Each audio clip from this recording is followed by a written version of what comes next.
श्री शिवाय नमस्तुभ्यम दोस्तों, हर हर महादेव, ओम नमः शिवाय, जय महाकाल। दोस्तों आज के टाइम पर सभी माता पिता जो है वो अपने बच्चों को लेकर के बहुत ही ज़्यादा परेशान रहते हैं। कुछ माता पिता परेशान रहते हैं कि हमारा जो बच्चा है वो बहुत ही ज़्यादा जिद्दी स्वभाव का है, बिल्कुल भी कहना नहीं मानता है। कुछ माता पिता परेशान रहते हैं कि जो मेरा जो बच्चा है वो बहुत ही ज़्यादा गुस्सा करता है, कुछ भी कहने जाओ तो मुँह फुला करके बैठ जाता है, बात करना तक बंद कर देता है। और कुछ माता पिता परेशान रहते हैं कि जो मेरा बच्चा है वो बिल्कुल भी पढ़ता लिखता नहीं है, पढ़ने के लिए बैठता है तो पता नहीं ध्यान कहाँ रहता है, मतलब पढ़ाई में उसका मन लगता ही नहीं है। तो माता पिता की ऐसी परेशानियों को दूर करने के लिए आज हम आपको बहुत ही अचूक सा उपाय बताने वाले हैं, है ना, जो कि पूज्य गुरुदेव जी ने ही बताया है। और बहुत से माता पिता परेशान रहते हैं कि उनका जो बच्चा है वो बहुत ही ज़्यादा बीमार रहता है। जैसे ही उनका बच्चा ठीक होता है किसी बीमारी से, फिर उनको कुछ न कुछ रोग बीमारी और हो जाता है, मतलब उनके बच्चे का तबीयत ठीक रहता ही नहीं है। अपने बच्चे के कारण बहुत ही ज़्यादा परेशान रहते हैं। और आजकल के समय में बच्चों की सबसे बड़ी परेशानी है मोबाइल, क्योंकि आजकल बच्चे जो है वो दिन भर मोबाइल में ही व्यस्त रहते हैं, तरह तरह के वीडियो देखते हैं, लेकिन पढ़ाई लिखाई बिल्कुल भी नहीं करते हैं, खेल कूद में उसका ध्यान बिल्कुल भी नहीं लगता है। मोबाइल के कारण ही बच्चे का जो मन है वो पढ़ाई में नहीं लगता है और बहुत ही जल्दी से बीमार हो जाता है।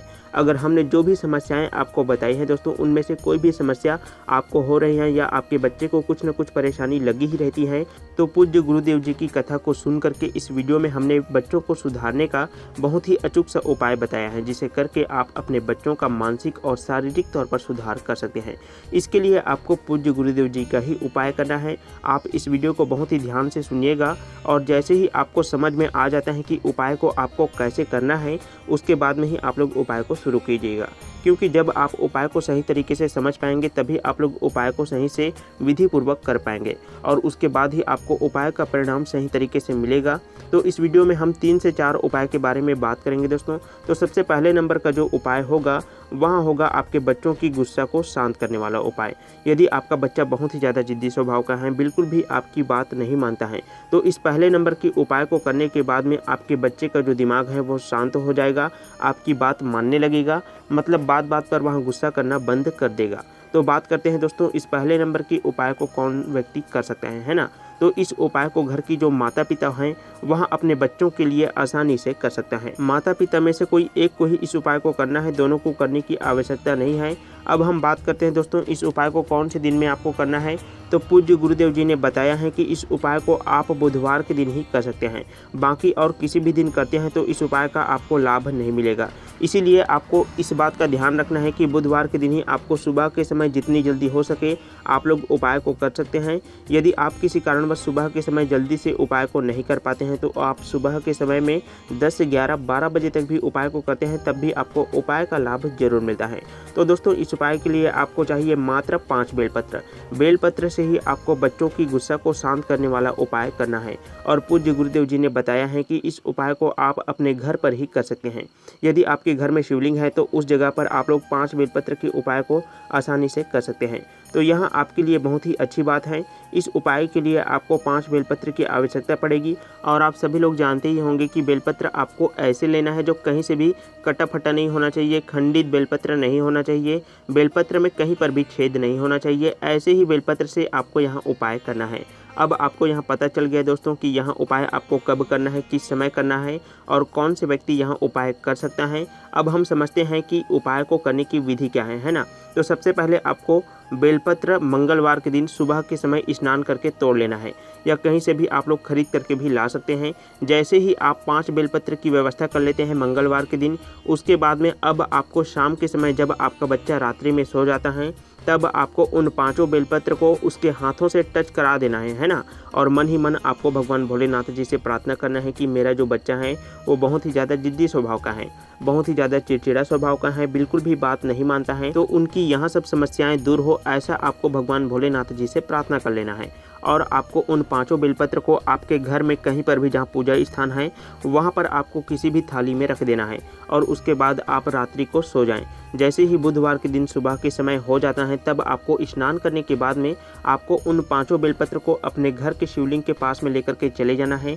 यदि आप प्रतिदिन भगवान भोलेनाथ जी का पूजन अर्चना करते हैं तो 1 लोटा जल और बाकी के जो पूजन सामग्री होते हैं वहाँ सब लेकर के जरूर जाइए। सबसे पहले आप लोग भगवान भोलेनाथ जी का पूजन कीजिए, उसके बाद में ही आपको उपाय को शुरू करना है। तो अब हम डायरेक्ट उपाय के बारे में बात करते हैं। जैसे ही आप अपने घर के शिवलिंग के पास में पहुंच जाते हैं तो आपको उत्तर दिशा की तरफ में मुख करके खड़े हो जाना है।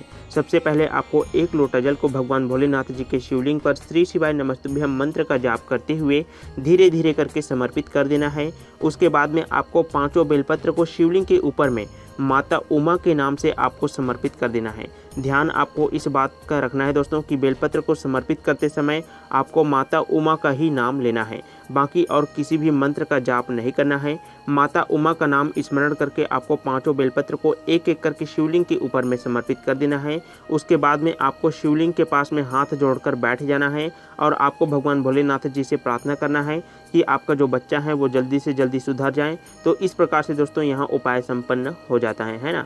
तो आप लोग पहले नंबर के उपाय को इस प्रकार से कर सकते हैं। बहुत ही विधिपूर्वक हमने आपको पहले नंबर के उपाय को बता दिया है। अब दोस्तों हम बात करते हैं दूसरे नंबर के उपाय के बारे में। यदि आपका बच्चा बहुत ही ज़्यादा बीमार रहता है तब आपको दूसरे नंबर के उपाय को करना है ना। मतलब हमेशा की तरह वहाँ बीमार रहता है, हफ्ते 2 हफ्ते 4 दिन 5 दिन में लगातार उसका बीमारी जो है वो होता ही रहता है। जैसे ही ठीक होता है फिर से नया बीमारी उसको हो जाता है। तो ऐसे बच्चों के लिए आपको यहाँ उपाय करना है ना। तो बच्चों की रोग बीमारी से संबंधित समस्याओं को दूर करने के लिए आपको पीपल के पत्ते वाला उपाय करना है ना दोस्तों। इस उपाय को भी पूज्य गुरुदेव जी ने ही बताया है, जिसे मैं आपको बहुत ही आसान शब्दों में समझाने वाला हूँ। इस उपाय को भी आप लोग ध्यान से सुनिएगा, उसके बाद में ही आपको इस उपाय को करना है। इस उपाय को आप लोग बुधवार के दिन ही कर सकते हैं, बाकी और किसी भी दिन आपको यहाँ उपाय नहीं करना है। बुधवार के दिन आपको रात्रि के समय भोजन करने के समय में ही आपको इस उपाय को करना है। दोस्तों इस उपाय के लिए आपको 5 पीपल के पत्ते की आवश्यकता पड़ेगी। 5 पीपल के पत्ते आपको रात्रि के समय जब आप भोजन करते हैं तब आपको किसी थाली के ऊपर में अच्छे तरीके से पूरे तरफ में करके रख देना है। और आपका जो भी बच्चा बहुत ही ज़्यादा बीमार रहता है, तबीयत ठीक नहीं रहता है, तो उस बच्चे को ही आपको उस पीपल के पत्ते वाले थाली में जो भी आपके घर में भोजन बना हो वहाँ भोजन आपको अपने बच्चे को खिलाना है। मात्र आपको 3 से 4 बुधवार आपको यहाँ उपाय करना होगा। और आपके बच्चे जो बहुत ज़्यादा बीमार रहते हैं तो उनकी यह सब समस्याएं बहुत ही जल्दी से दूर हो जाती हैं। मैं आपको एक बार और अच्छे से बताना चाहूँगा दोस्तों, आपको इस उपाय को करने के लिए थाली के ऊपर में पीपल के पत्ते रखना है, उसके ऊपर में आपको अपने बच्चे को भोजन कराना है। बस इतना सही आपको इस उपाय में करना है ना।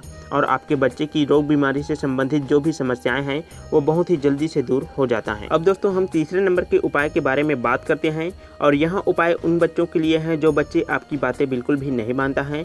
आप उन्हें कुछ भी कहते हो तो वह मैं नहीं करूँगा, मैं नहीं करूँगा, मैं नहीं करूँगा करके ही बोल देता है। मतलब कुछ भी काम नहीं करता है, बिल्कुल भी बातें नहीं मानता है। ऐसे में माता पिता बहुत ही ज़्यादा गुस्सा करते हैं, उनको गुस्सा आता है और वो बच्चों पर चिल्लाने लगते हैं। और बच्चों के गुस्सा के कारण माता पिता भी गुस्सा हो जाते हैं, है ना। तो ऐसी समस्याओं के लिए गुरुजी ने बहुत ही अचूक सा उपाय बताया है। इस उपाय के लिए दोस्तों आपको 7 जनेऊ चाहिए। आप लोग चाहें तो पीला कलर का जनेऊ ले सकते हैं, नहीं तो आप लोग सफ़ेद कलर का भी जनेऊ ले सकते हैं। और इस उपाय को भी दोस्तों आपको सिर्फ और सिर्फ बुधवार के दिन ही करना है। लेकिन बुधवार के दिन आपको इस उपाय को शिव जी के मंदिर में नहीं करना है। इस उपाय को आपको करना होगा दोस्तों बालाजी के मंदिर में, है ना। जहाँ पर भी आपके घर के आसपास में हनुमान जी का मंदिर है वहीं पर ही आपको जा करके यहाँ उपाय करना है। और इस उपाय को आपको बुधवार के दिन सुबह के समय में नहीं करना है दोस्तों, इस उपाय को आपको शाम के समय प्रदोष काल में ही करना है।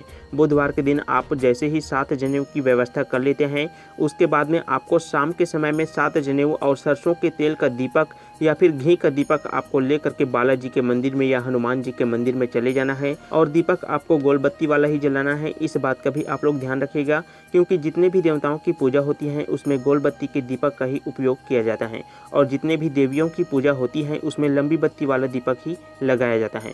तो आपको शाम के समय में 6 से 7 बजे के बीच में मंदिर में पहुंचने के बाद में दीपक को प्रज्वलित कर आपको हनुमान जी का एक चालीसा पाठ करना है। उसके बाद में बालाजी का स्मरण करके आपको 7 जनेऊ को एक एक करके हनुमान जी के चरणों में समर्पित करते जाना है। जब आप सातों जनेऊ को समर्पित कर देते हैं, है ना, हनुमान जी के चरणों में, तो आपको वहाँ पर खड़े हो जाना है और हनुमान जी से प्रार्थना करना है कि हे बालाजी महाराज, हमारा जो बच्चा है वो बहुत ही ज़्यादा क्रोध करता है और वहाँ एक अलग ही टोन में रहता है। उसकी बात करने का जो तरीका है वो बिल्कुल भी अच्छा नहीं है, हमेशा गलत संगति में रहता है। आप उसको किसी भी तरीके से सही कर दें। इस तरीके से दोस्तों आपको हनुमान जी से प्रार्थना करना है ना। और प्रार्थना करने के बाद में फिर जब दीपक ठंडा हो जाए, पूरी तरह से दीपक शांत हो जाए, उसके बाद ही आपको अपने घर के लिए वापस लौट जाना है।